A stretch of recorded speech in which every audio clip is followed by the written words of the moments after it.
Hey everyone, and welcome back to The Explainer.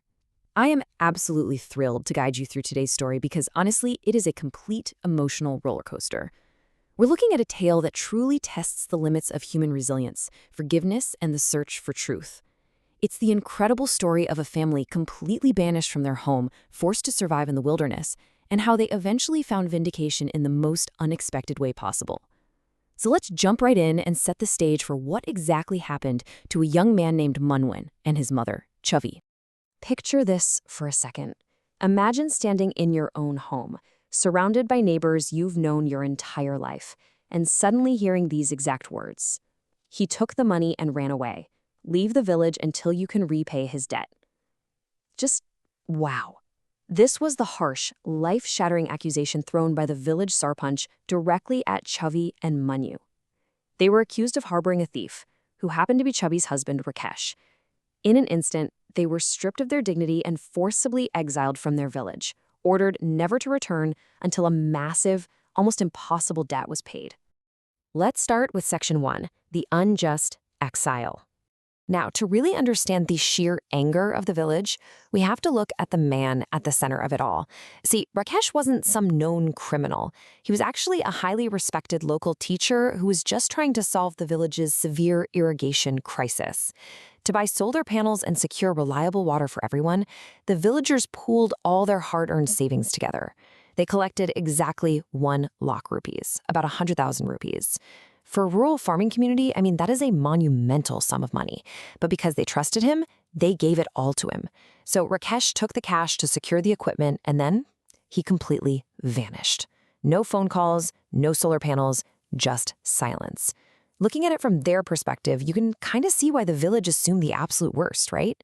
But this situation brilliantly illustrates the sheer contrast in how humanity reacts to a crisis. Blinded by their own massive financial loss, the villagers cruelly demanded the money from innocent Chavi and Manu, essentially exiling them to wander into the dangerous, dense forest to starve. But deep in that very forest, starving and terrified, they encountered the kind-hearted Veda Kabile tribe. And instead of suspicion or hostility, the Veda Kabile offered unconditional warmth, immediate shelter, and a real rescue that would completely change the family's destiny. Which brings us right to Section 2, Wisdom of the Veda. The tribe didn't just toss them some food and send them on their way. They welcomed the family into their homes and shared centuries-old indigenous wisdom. And the absolutely crucial concept to grasp here is seva.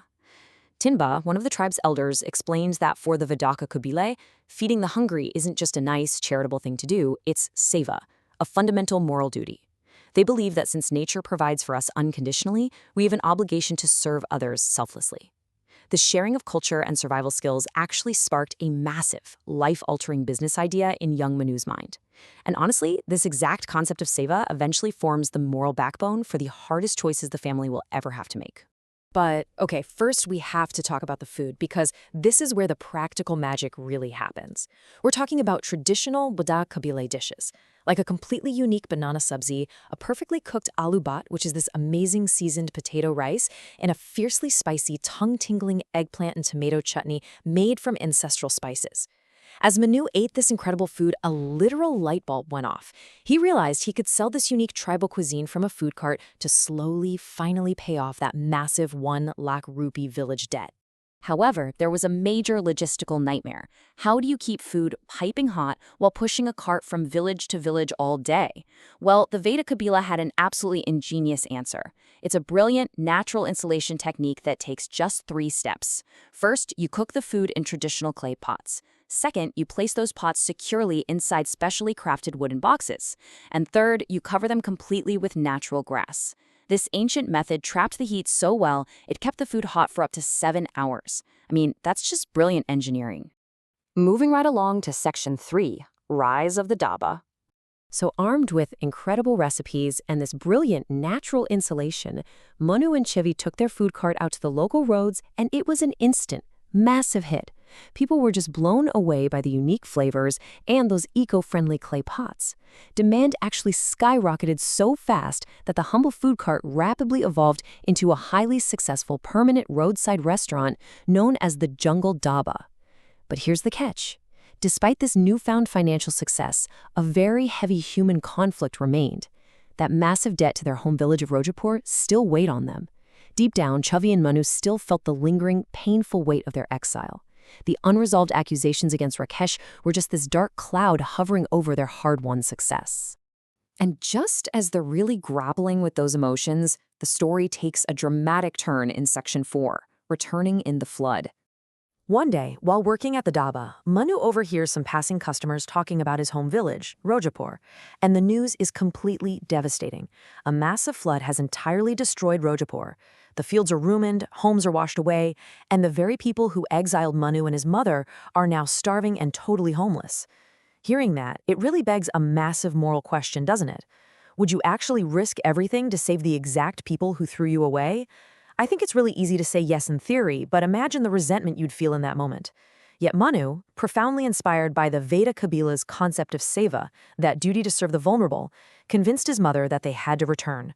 They had to help their former tormentors, regardless of all the bad blood in the past. And listen, they didn't just send a little care package or some spare cash. No way. Manu went back into the flooded ruins of Rojapur, gathered up the entirely devastated village, and brought everyone back to the jungle dhaba. And for 2 full months, think about that, 60 days, while the floodwaters slowly receded, Manu and Chavi provided 3 free meals a day and safe shelter for the entire village.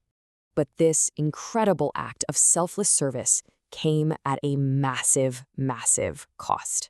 Manu and Chavi literally bankrupted themselves to save their former neighbors. Feeding an entire village for 2 months completely drained every single cent of their business funds. They used up all their ingredients, drained all their savings, and found themselves right back on the absolute verge of total financial ruin. Which brings us to the climax in Section 5, the ultimate sacrifice. Right as they are facing total bankruptcy, a police jeep pulls up to the nearly empty jungle dhaba.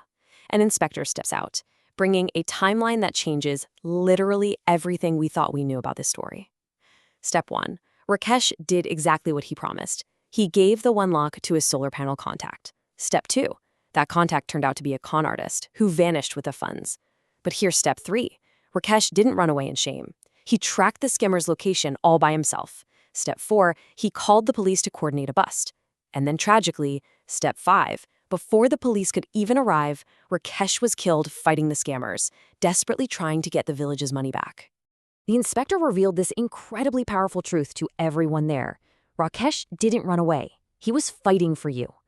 By giving his life, Rakesh's ultimate sacrifice actually wasn't in vain.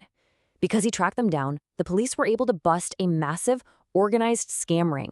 He ended up being the key to returning stolen money not just to his own village, but to countless other victims who had been defrauded by the exact same group. He was never a thief. He was a hero all along. Bringing us to our final chapter, Section 6, A Hero's Legacy. Hearing this from the police, the villagers completely break down. The very people they had cruelly banished had just fed them for 2 months straight, and the man they labeled a thief had actually died for them. Weeping, the villagers beg Chavi and Manu for forgiveness.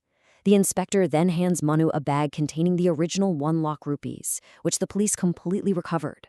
But instead of taking the money and walking away from the village forever, Manu uses it to rebuild his business right there in his home village, renaming it the Rakesh Dhaba. It stands there today as a permanent restaurant, a true symbol of forgiveness, the strength of community, and the ultimate triumph of truth over false accusations.